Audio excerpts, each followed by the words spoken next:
Olá pessoal, que bom estarmos juntos novamente. No nosso último encontro, nós conversamos especificamente sobre o que são as igrejas de nível 2 e 3.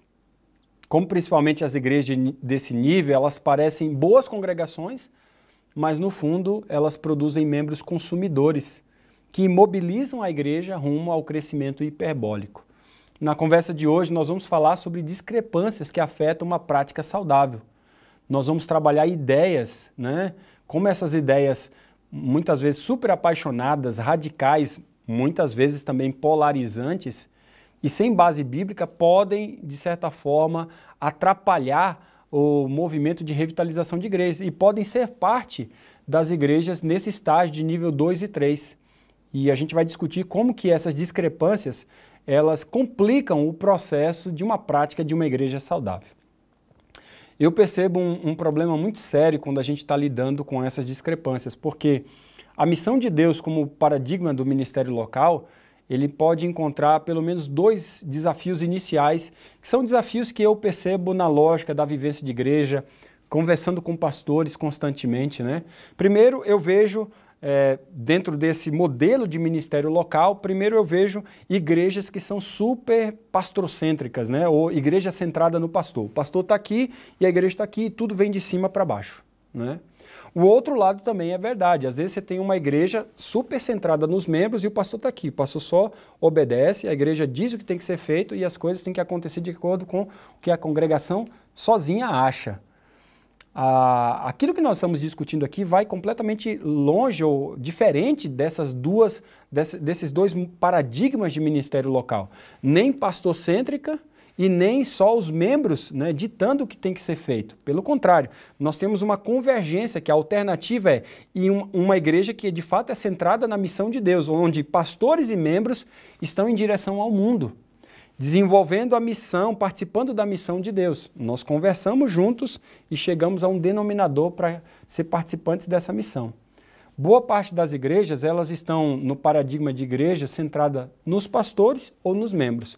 E nosso grande negócio aqui é como que a gente refoca a igreja para ambos, juntos, estarem vivenciando o paradigma de uma igreja centrada na missão ou centrada no evangelho.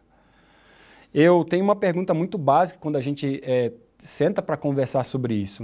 A pergunta gira em torno do que deve nortear a vida da igreja, o que deve ser a pauta primária da igreja. Então, a gente vai percebendo que a causa primária da igreja é a missão. Não são nem os pastores e nem os membros. E esse é o paradigma que deve apontar para uma igreja centrada no evangelho. É quando a gente tem uma igreja que não é pautada nem pelo pastor nem pelos membros, mas pela missão de Deus. Essa centralidade no evangelho nos conduz para isso. E essa centralidade do evangelho também, ela dá a base para que a igreja não vive entre polos. Que polos são esses? Então, esse polo não de uma igreja nem pastor-cêntrica e nem de uma igreja que são só os membros, mas ambos juntos direcionados para a missão. Quando a gente está falando de uma igreja centrada no evangelho, eu estou falando dessa centralidade da igreja em pelo menos 3 aspectos. O primeiro deles é a igreja centrada no evangelho. Isso quer dizer o seguinte, ela não vive entre polos. Isso é tão importante no processo da revitalização porque normalmente as igrejas que chegam até nós para serem revitalizadas é porque elas não estão centradas, elas estão vivendo de maneira polarizada. Ou ela é legalista ou ela é liberal. Essa igreja centrada no evangelho não é nem moralista e nem relativista. Ela não é hiperreligiosa nem irreligiosa. Eu estou falando de 2 polos que escravizam a igreja. Um pensa que para ser salvo precisa ter uma vida santa e moralmente boa. É preciso viver corretamente para ser salvo. É um pensamento. O outro pensa que como já somos salvos, nós não precisamos ter uma vida santa e moralmente boa. Deus ama e aceita todos assim como eles são. E muitas igrejas precisam ser revitalizadas porque elas têm uma ideia errada, na verdade é do evangelho. E isso altera tudo. Quando uma igreja tem uma ideia errada a respeito do evangelho, ou ela vai ser legalista ou liberal. Uma igreja que é centrada no evangelho vai determinar a maneira como a gente se aproxima até da cidade. Uma igreja legalista olha as pessoas que não são cristãs como inferiores. Acham que eles são mais santos e que eles têm um dedo mais próximo de Deus. As igrejas liberais rebaixam o nível de santidade. Por quê? Porque elas estão vivendo em polos. Então, a primeira coisa que a igreja é chamada a ser centrada no Evangelho, porque centrada no Evangelho vai definir as demais questões. A segunda questão que é muito importante para a igreja é ser centrada na cidade. Aqui, quando ela é centrada na cidade, ela também não está vivendo entre polos, em outras palavras. Ela não é supracultural e ela também não é subcultural. Ela não assimila acriticamente a cultura e nem se torna um gueto sectário completamente alienado de sua realidade. Eu, às vezes, vejo igrejas assim. Elas querem se afastar do mundo real. E eu costumo dizer que santidade sem missão não é santidade, é insanidade espiritual. A igreja, ela é constituída para ser povo santo, para exercer o seu chamado de sacerdote entre as nações. A santidade aqui é um chamado à separação para cumprir um propósito, o propósito de Deus. O propósito de Deus no mundo, que é ser luz, que é ser sal. A maneira como a gente se aproxima da cidade vai determinar o nosso locus missionário, a maneira como a gente se porta. É tão interessante isso, porque isso nos conduz à terceira questão pela qual a igreja é chamada a ser centrada. A igreja é chamada a ser centrada na missão. Isso quer dizer que aqui nós estamos falando de um polo, ainda mais hoje, que é muito falado e questionado. Quando a igreja é centrada na missão, ela não está vivendo polos. Ela não é não só organização, nem só organismo. Ela é os dois. Ela é um organismo organizado, se eu poderia dizer assim. Alguns veem a igreja apenas como organização, completamente fria, desumana, insensível, um business, hierarquia de poder. Outros veem a igreja apenas como organismo, completamente fluida, sem organização, livre. Se você olhar a igreja do Novo Testamento, ela aponta para uma igreja completamente orgânica, mas também organizada. Ela não é uma bagunça, desorganizada, sem roteiro, sem causa, sem liderança, sem estrutura. Isso não existe no Novo Testamento quando você lê a palavra de Deus. A igreja do Novo Testamento é livre no espírito, mas ela mesmo assim tem colegiado, tem sistema de governo, tem estrutura de liderança. Você vai ver, tem apostolado, tem diaconato, tem ancianato. A igreja tem uma confissão doutrinal. Por isso que você tem aí a confissão dos pais apostólicos, mais adiante, mas vinda principalmente a confissão, o Novo Testamento. Tudo isso aponta para a organização da igreja. Quando você olha lá, por exemplo, a ascensão de Jesus Cristo ao céu, a primeira coisa que eles tiveram que reunir foi uma comissão para definir o 12º apóstolo. Depois teve o problema das viúvas na distribuição diária, tiveram que se reunir e nomearam os diáconos. Depois você tem Concílio de Jerusalém, Atos 15, chamaram os representantes legais da igreja e de todas as congregações para definir a questão dos gentios. A igreja tem organização, mas ao mesmo tempo ela tem fluidez do espírito para indicar a expansão, o movimento das igrejas, a sua atuação comunitária livre também. Como diz o texto, né, o Espírito sopra onde quer, como quer e quando quer. É exatamente a falta de compreensão dessa centralidade que pode gerar discrepâncias fatais no processo de revitalização. E aqui eu me refiro ao seguinte, há igrejas que têm nesses 3 elementos. Nós estamos falando de uma igreja centrada no Evangelho, na cidade e na missão. Há igrejas que são só apenas centradas no Evangelho mais a cidade, sem igreja. E quando você tem evangelho mais cidade sem igreja, o que temos disso aí são os chamados desigrejados ou sem igreja, que são aquelas pessoas que estão perdidas, sem corpo, como congregação. Não existe reunião, não existe ajuntamento. E quando eu falo ajuntamento, não somente ajuntamento físico, eu estou falando do corpo de Cristo, que se reúne, que se congrega. Então tem pessoas que pensam assim, não, eu fui alcançado pelo Evangelho, tenho o meu envolvimento com a cidade, eu não preciso ter nenhuma filiação a nenhuma congregação, a nenhuma igreja. Bem, isso da perspectiva do Evangelho, isso não faz nenhum sentido. Tá? A outra discrepância que você tem é quando você tem igreja mais evangelho sem cidade. E aí você tem os legalistas. São igrejas que não têm vivência com a comunidade, com o seu contexto, então nós temos igrejas irrelevantes, ministérios completamente estéreis, sem sentido na vida das pessoas, e aí nós temos gente que está buscando um nível de santidade sem a comunidade. Quero dizer que isso é ilógico da perspectiva também da palavra de Deus. A outra discrepância que você vai encontrar é quando a gente tem cidade mais igreja sem evangelho. E aí você tem os liberais, ministérios completamente pragmáticos, sem identidade do movimento adventista, Todas essas discrepâncias, quando elas atingem a igreja, elas modificam a sua cultura e levam a igreja à estagnação. Elas não se tornam igrejas que realmente se multiplicam no nível de representar uma igreja completamente bíblica. Nós precisamos, amigos, resgatar, revitalizar a centralidade da igreja no evangelho, na cidade e na missão. Quando você tem um olhar correto para o evangelho, você tem uma ideia correta a respeito de Cristo, do Senhor. E é que Cristo molda o entendimento do que é ser igreja. Se você tem um entendimento claro do evangelho, você também vai ser conduzido para ter um entendimento mais equilibrado da cidade. Você tem uma compreensão muito mais bíblica do próximo. Veja, a compreensão do evangelho nos dá uma compreensão mais clara do Senhor Jesus. A compreensão da cidade nos dá também um entendimento mais claro do próximo. E quando você tem uma ideia mais clara da missão da igreja, que faz parte da missão de Deus, você compreende melhor os seus irmãos como parte do sacerdócio de todos os crentes. E aqui você tem esse elo tríplice equilibrado. O Senhor Jesus, o próximo e os irmãos em Cristo, a igreja. Isso é o que nós chamamos de uma verdadeira reformição acontecendo no meio do povo de Deus. É a sinergia do evangelho, da cidade e a igreja como participante da missão de Deus com o objetivo de trazer glória para o nome de Cristo. Quando a gente busca essa reformição, isso aponta para pelo menos 3 fundamentos de igreja que eu gostaria de trabalhar com vocês. Esses fundamentos são super importantes para a gente entender o que nós estamos conduzindo aqui.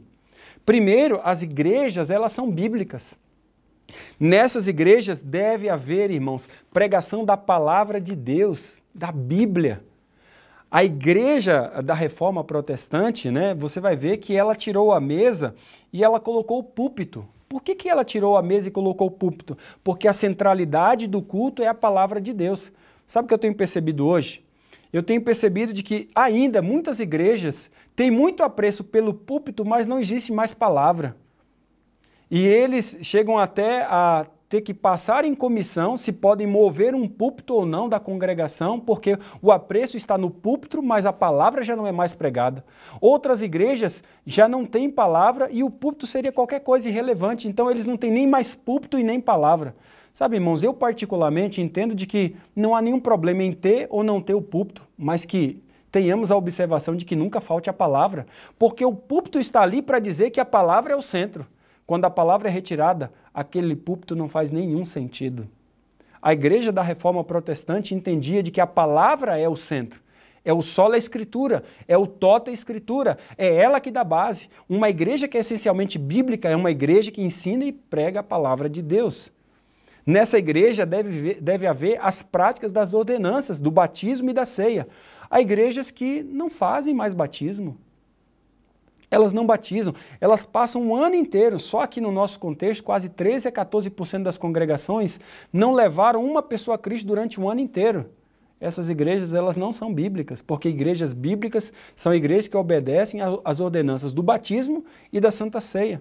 Por que a gente tem que ter Santa Ceia tão espaçado, tão raramente? Santa Ceia é algo que nós precisamos fazer constantemente para lembrar de que todas as vezes que nós estivermos na mesa do Senhor, nós somos chamados a anunciar de que Ele está voltando. E é muito importante quando a gente entende essa igreja bíblica, porque nelas existe um senso de comunidade da aliança, essa relação da igreja como uns aos outros. Nós somos uma igreja pactual, nós temos um senso de missão como igreja, e o que nos une é o que está além de nós, é a vivência comunitária. Essa vivência comunitária só faz sentido quando nós estamos vivenciando a missão. E aí vem um segundo ponto. As igrejas, quando elas estão passando por essa reformição, o segundo fundamento é que elas são igrejas missionais. Um dia eu quero explicar para você, talvez no podcast Catalisadores, tem uma série inteira sobre o que é uma igreja missional. Né? Esse termo de igreja missional, você pode chamar de igreja missionária. As igrejas, como fundamento, elas são missionárias. Em outras palavras, né, de igreja missional ou missionário, elas procuram viver no lugar em que elas estão, serem enviadas por Deus. Elas obedecem à lógica de João 20, 21. Assim como o Pai me enviou, eu também vos envio. Se Jesus foi enviado e Ele nos envia, assim também será a igreja. O problema de muitas igrejas é que elas agem como se elas já tivessem chegado onde deveria chegar. Nós temos de entender como as pessoas falam, como as pessoas da nossa comunidade pensam e levar o evangelho na linguagem delas. Está aí o porquê que o evangelho realmente é relevante, né? Às vezes eu fico falando o seguinte, não, o evangelho é relevante. Quem é relevante somos nós. Muitas vezes, não, o evangelho precisa ser relevante naquela comunidade. Amigo, o evangelho já é relevante. Quem é irrelevante somos nós, na maneira como nós comunicamos o evangelho. É tão fato isso de que quando a gente entende que a gente traz o evangelho na linguagem das pessoas, significa fazer parte da cultura. Mas não assimilar toda a cultura, porque nós agimos como igreja nesse processo de atrair, mas também de contrastar. Nós não temos de separar da cultura. Tem sido a pergunta de muitas pessoas. Será que a gente não tem que estar longe da cultura? Sim, por causa dos nossos padrões de santidade, nós vivemos de forma diferente do mundo. Mas nós somos chamados para estar no mundo, embora nós não sejamos do mundo. Em outras palavras, nós somos chamados a conviver com as pessoas, a estar com as pessoas, mas não simplesmente rebaixar o padrão bíblico que assim foi nos legado. Nós somos chamados a viver como cristãos missionais. E isso, na prática, é viver na cultura e nesse processo de proclamarmos as boas novas de Jesus Cristo. Nós somos chamados para ser a presença de Cristo para essas pessoas, o bom perfume de Jesus. A igreja missional, ela vai contextualizar-se para a comunidade o que significa viver a palavra de Deus, de tal forma que ela seja entendida, clara. Quando a igreja ela não se preocupa com a cultura à sua volta, ela passa a viver como uma subcultura isolada em si mesma, e ela faz com que as pessoas que estão à volta, elas passem a experimentar barreiras para ouvir e experimentar o evangelho. É isso que eu tenho percebido. Parte do papel da igreja missional é retirar essas pedras, né? Essas pedras de tropeço que são desnecessárias para que as pessoas conheçam a Cristo. E quando a igreja ela é missional, ela entende de que ela precisa também ser encarnacional. O que é isso? É uma igreja que está vivenciando a lógica do bairro. Ela representa Jesus em sua comunidade. Porque mais importante do que as pessoas da comunidade conhecerem a placa da nossa igreja, é a nossa igreja conhecer o nome das pessoas da nossa comunidade. Faz sentido isso para você? A gente está aí brigando aí. Eu costumo dizer, alguns LEDs das nossas igrejas não deveriam estar lá dentro do prédio, eles deveriam estar lá fora.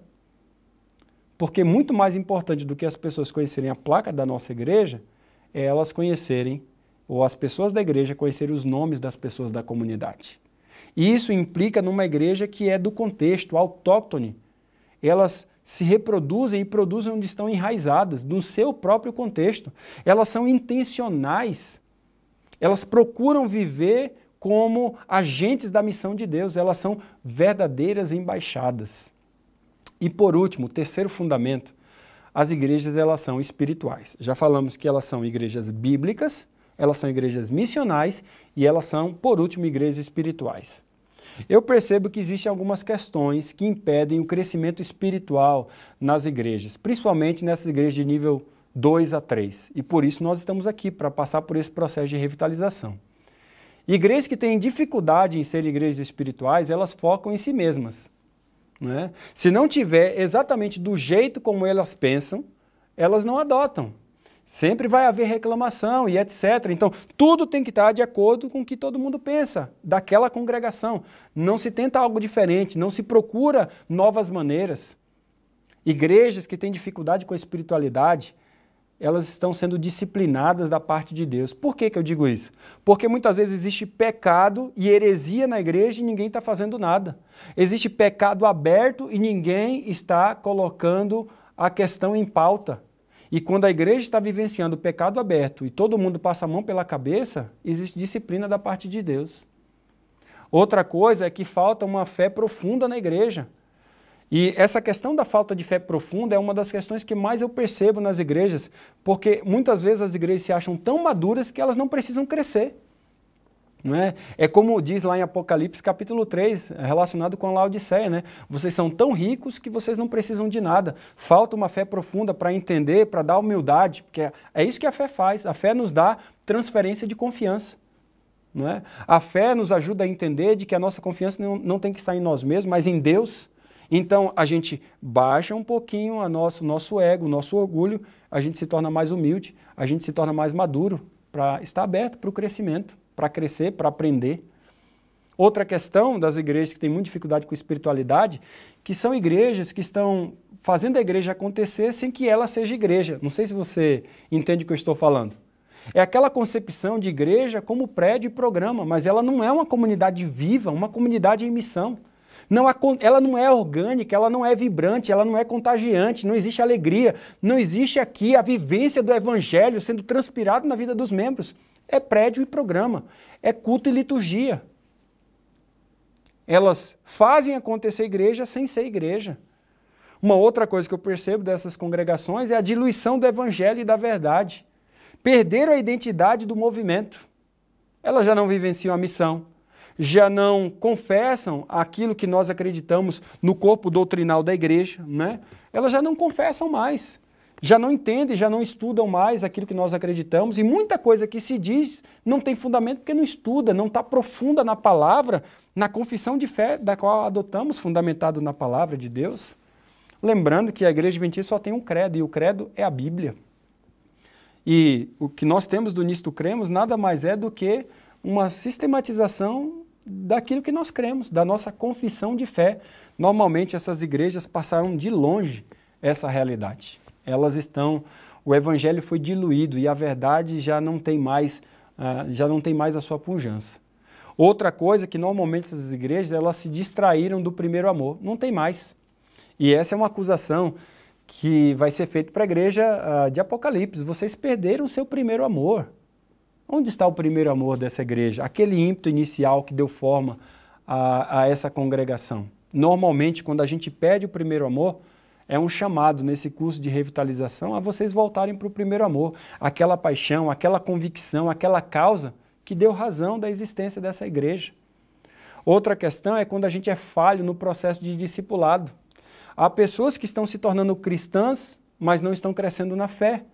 Há pessoas que estão se tornando apenas membros consumidores, frequentadores de culto, né? Pessoas que, na verdade, só consomem programas.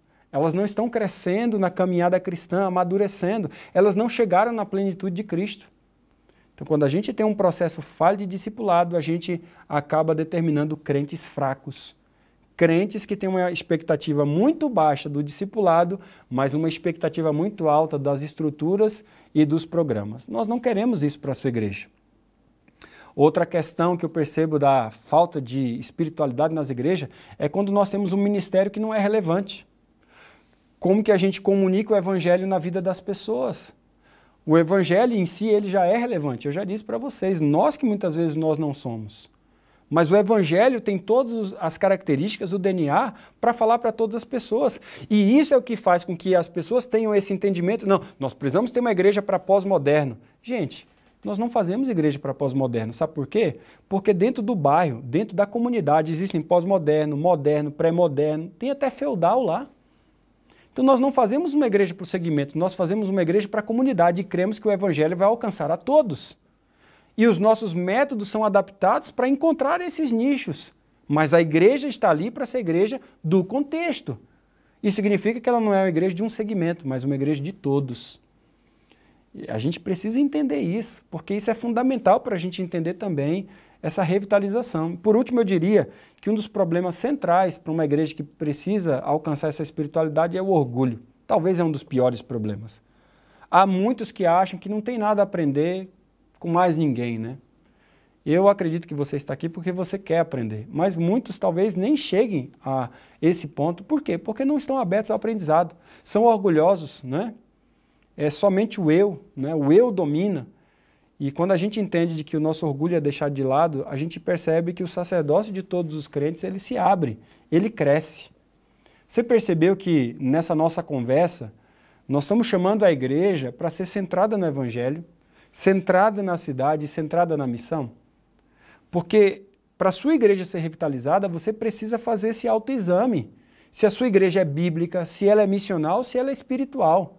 Você percebe que em todo esse módulo nós estamos fazendo com que você se torne consciente da necessidade da revitalização?